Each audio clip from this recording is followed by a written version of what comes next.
पहले ब्रिटिश सेना का रहते हैं ना मोहन सिंह भागना, फिर बाद में जापानियों के साथ हो जाते हैं। जब ब्रिटिश सेना पीछे हटने लगती है तो जापानियों। हाँ ठीक है। चलिए नया टॉपिक आज का है आजाद हिंद फौज, यानी कि भारतीय राष्ट्रीय सेना। ये था आज, यानी कि यहाँ पर डिफाइन करेंगे आजाद हिंद फौज में। जैसे आप लोग देखेंगे, समझने का प्रयास करेंगे कि आजाद हिंद फौज की स्थापना का सर्वप्रथम यानी कि प्रयास किसने किया था, कौन व्यक्ति था, वो आपका प्रथम चरण था। ठीक है। द्वितीय चरण के व्यक्ति में कौन आते हैं, तो यानी कि आपका सुभाष चंद्र बोस आते हैं। ठीक है। तो इन्हीं चीजों को यानी कि यहाँ पर आपको समझना है। ठीक है। तो जिसमें से आप लोग देखते हैं कि आजाद हिंद जो फौज है, इसकी जो स्थापना का प्रयास सर्वप्रथम मोहन सिंह ने किया था। ये चीज को यानी कि दिमाग में बैठा लीजिए कि किस व्यक्ति ने आजाद हिंद फौज के गठन का सबसे पहले प्रयास किया, तो यानी कि क्वेश्चन का आंसर यही बनेगा, आपका मोहन सिंह के द्वारा ही किया गया था। ठीक है। इसके अलावा मोहन सिंह को इसके गठन का विचार कहाँ से आया था, फजीवारा, मेजर फजीवारा जो कि जापान का मेजर थे, इसने ही यानी कि मोहन सिंह को दिया था कि आप क्या करो, आजाद हिंद फौज का गठन करो। ठीक है। और यही मेजर यानी कि क्या है, फजीवारा, इसने मोहन सिंह को कहा, क्या कहा कि वह भारत में स्वतंत्रता के लिए जापान के साथ मिलकर कार्य करे। तो ये यानी कि पावर दिया था, यानी कि अगर यदि देखा जाए तो किस व्यक्ति ने, यानी कि मेजर फजीवारा ने ये ऑफर दिया, किसको ऑफर दिया, मोहन सिंह को। ठीक है। कि आप जापान के साथ मिलकर भारत की स्वतंत्रता के लिए आप क्या करें, यानी कि आपका संघर्ष करें। ठीक है। मोहन सिंह यानी कि ब्रिटिश सेना का, याद रखेगा, एक सैन्य अधिकारी था पहले। ठीक है। और जब यानी कि दक्षिण पूर्व एशिया में जो ब्रिटिश सेना, क्योंकि जापान क्या है, दक्षिण पूर्व एशिया तक क्या कर रही थी, अपना यानी कि साम्राज्य का विस्तार कर रही थी, तब उस दौरान यानी कि दक्षिण पूर्व एशिया जो है, तो इस जगह से यानी कि ब्रिटिश सेना क्या हट रही थी। तो उस दौरान यानी कि यही मोहन सिंह क्या था, एक यानी कि ब्रिटिश सैन्य अधिकारी थे, और उसी का यानी कि उसने फायदा उठाकर मोहन सिंह जापानियों के साथ हो गया।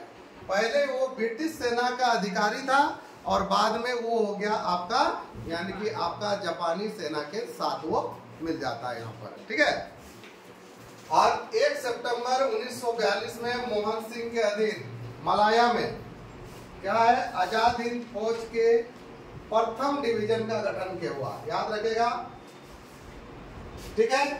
मोहन सिंह के अधीन मलाया में आजाद हिंद फौज के प्रथम यानी कि डिवीजन का गठन किया गया। तो किसकी यानी क्या है, अगुवाई में मलाया में आजाद हिंद फौज के प्रथम डिवीजन का गठन हुआ, तो याद रखेगा मोहन सिंह की अगुवाई में। यही बात, तो ये दिमाग में पूरा सेट कर लीजिए। ठीक है। इसके अलावा दूसरा चरण हम लोग देखते हैं, ये तो प्रथम चरण में कि आप प्रथम डिवीजन का गठन यहाँ पर हो चुका। ठीक है। दूसरा चरण में अगर यदि हम लोग आते हैं, तो वो व्यक्ति है आपका आजाद हिंद फौज का जो दूसरा चरण है, वो तब आया जब यानी कि सुभाष चंद्र बोस का दौर आया। ठीक है। और सुभाष चंद्र बोस ने जुलाई 1900 यानी कि 43 में सिंगापुर पहुंचा। ठीक है। और वहां से उन्होंने, याद रखेगा, दिल्ली चलो का नारा दिया। ये बहुत इंपॉर्टेंट है। दिल्ली चलो का नारा किसने दिया था, सुभाष चंद्र बोस ने। लेकिन ये दिल्ली चलो का जो नारा दिया था, कहां से दिया था, ये ज्यादा इंपॉर्टेंट बन गया। तो ये आपको याद रखेगा, सिंगापुर से उसने दिया था। ठीक है ना। ठीक है। और सुभाष चंद्र बोस को रास बिहारी बोस ने क्या किया था, मदद किया था, याद रखेगा, रास बिहारी बोस ने मदद किया था। और सिंगापुर में अक्टूबर 1943 में एक इन्होंने क्या किया, एक अस्थायी सरकार की स्थापना की। और वही स्थापना कौन था, वो जो आजाद हिंद फौज की सरकार। ठीक है ना। कब किया था, अक्टूबर 1943 में इधर किया था। ठीक है ना। और इसका मुख्यालय सिंगापुर के साथ साथ अब कहा, यानी कि पूर्वी क्षेत्र में यानी कि रंगून में भी इसका बनाया गया, 2 सेक्टर इसका बनाया गया, ठीक है ना। और सुभाष चंद्र बोस सरकार ने ब्रिटिश और अमेरिका इन दोनों के विरुद्ध क्या है, युद्ध की क्या है इधर घोषणा कर देता है, ठीक है। तो कौन करता है, यानी कि आपका सुभाष चंद्र बोस। यहाँ तक सभी को क्लियर है, ठीक है। आगे बढ़ते हैं तो हम लोग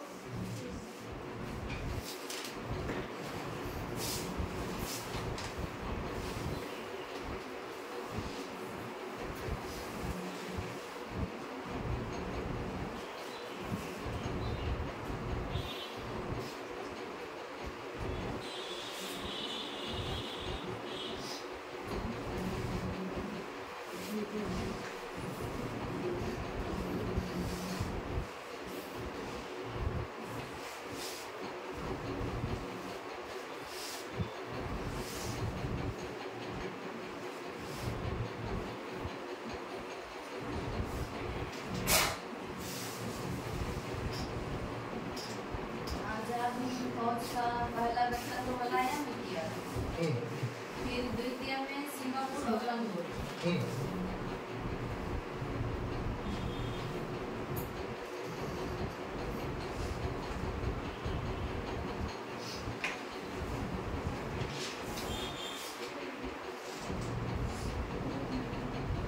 सुभाष चंद्र ने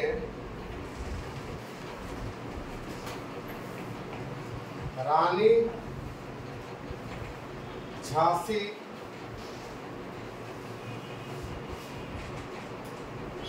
रेजिमेंट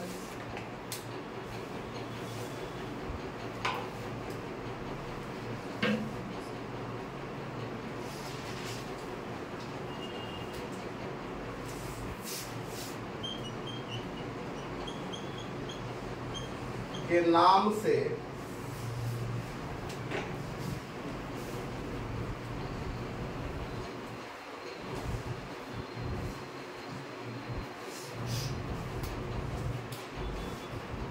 एक महिलाओं की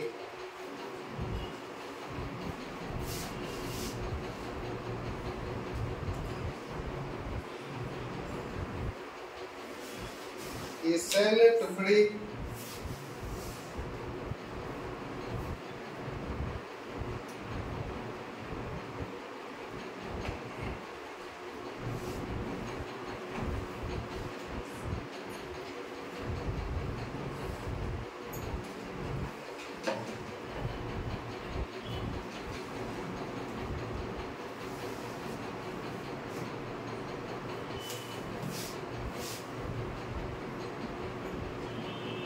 का निर्माण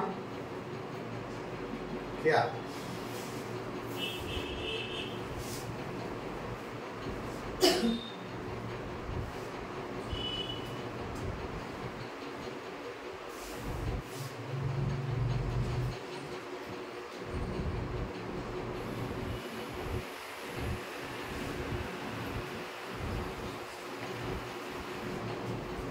जुलाई 1944 को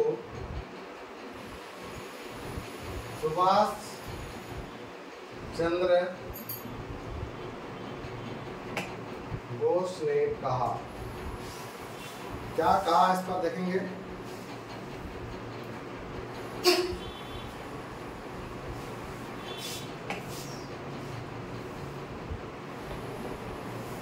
भारत की स्वतंत्रता के लिए अंतिम युद्ध शुरू हो चुका है।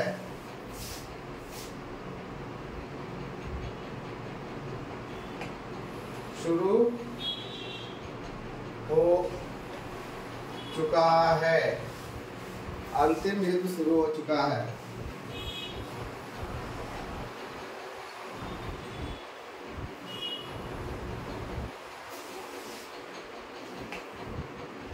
हमारे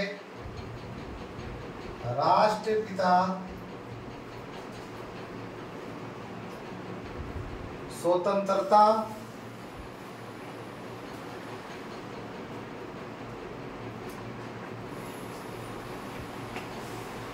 स्वतंत्रता के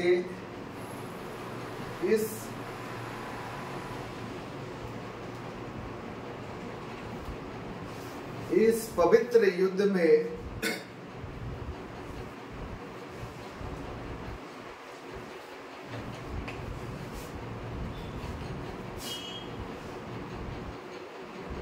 हमें आपका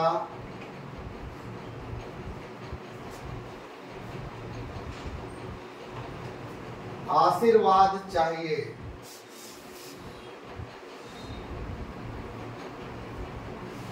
ये किसने कहा? सुभाष चंद्र बोस ने।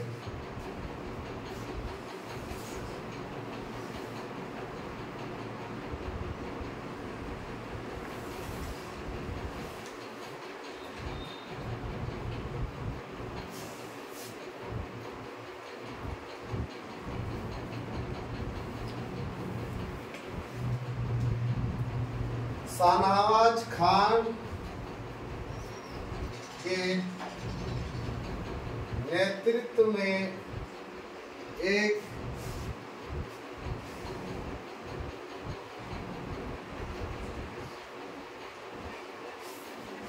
सैन्य टुकड़ी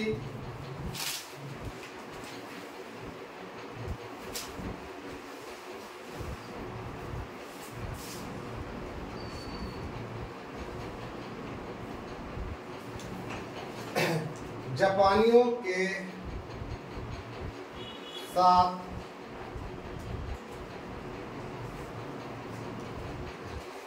मिलकर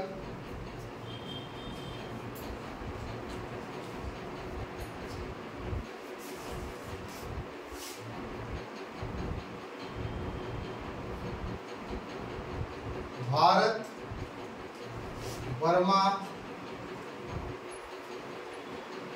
सीमा पर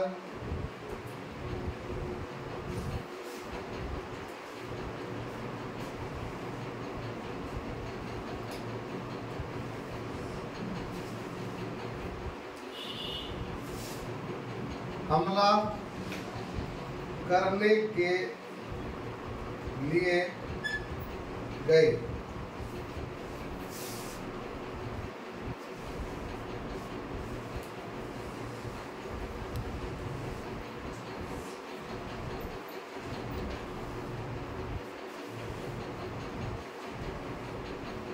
और इम्फाल का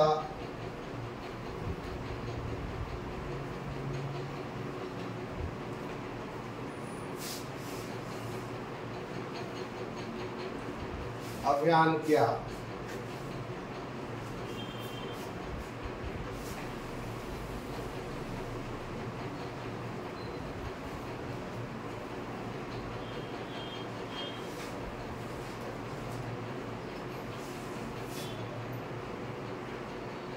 जब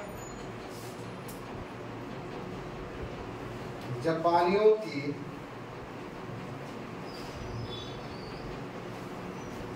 पराजय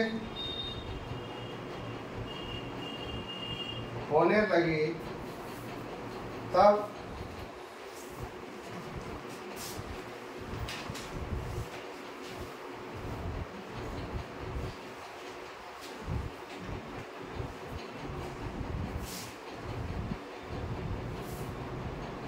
आजाद हिंद फौज के सैनिकों को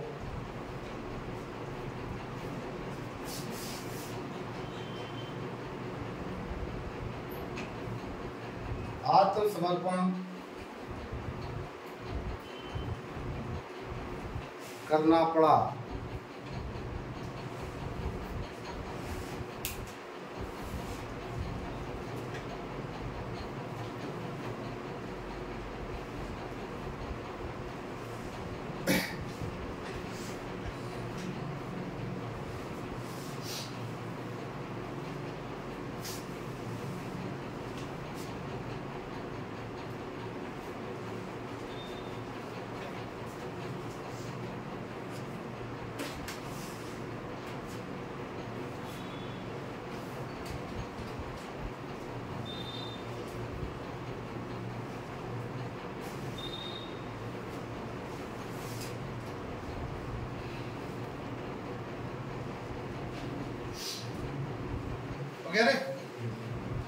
तो यहाँ पर समझे। उसके बाद सुभाष चंद्र बोस ने क्या किया था, रानी झांसी रेजिमेंट के नाम से एक महिलाओं की सैन्य टुकड़ी का भी निर्माण किया, ठीक है। और साथ में 6 जुलाई 1944 को सुभाष चंद्र बोस का ने क्या है संबोधित किया, गांधी जी को कहा कि क्या कहा कि भारत की स्वतंत्रता के लिए अंतिम युद्ध शुरू हो चुका है, ठीक है। हमारे राष्ट्रपिता स्वतंत्रता के इस पवित्र युद्ध में हमें आपका आशीर्वाद चाहिए। आप यानी कि हमको आशीर्वाद इसमें दीजिए। किससे? गांधी जी उस टाइम हम लोग का राष्ट्रपिता है, तो राष्ट्रपिता के नाम से किसको संबोधित किया? किसने किया? हो गया खेल, ठीक है। तो यानी कि इस चीज को याद रखेगा। इसके बाद क्या है, आपका शाहनवाज खान के नेतृत्व में एक सैन्य टुकड़ी कहाँ पहुंची? जापानियों के साथ मिलकर, यानी कि भारत की बर्मा सीमा पर पहुंच जाता है, ठीक है। और यहाँ पर क्या है, हमला करने के लिए गई और इम्फाल का अभियान उन्होंने किया। और जब देखे कि यहाँ पर जापानियों का क्या होने लगा, पराजय होने लगा, तब धीरे धीरे लास्ट में क्या है, कौन सा आजाद हिंद फौज के सैनिकों ने क्या कर दिया, आत्मसमर्पण कर दिया, ठीक है। कोई दिक्कत किसी को नहीं ना? तो आज का क्लास समाप्त, ठीक है। ओके।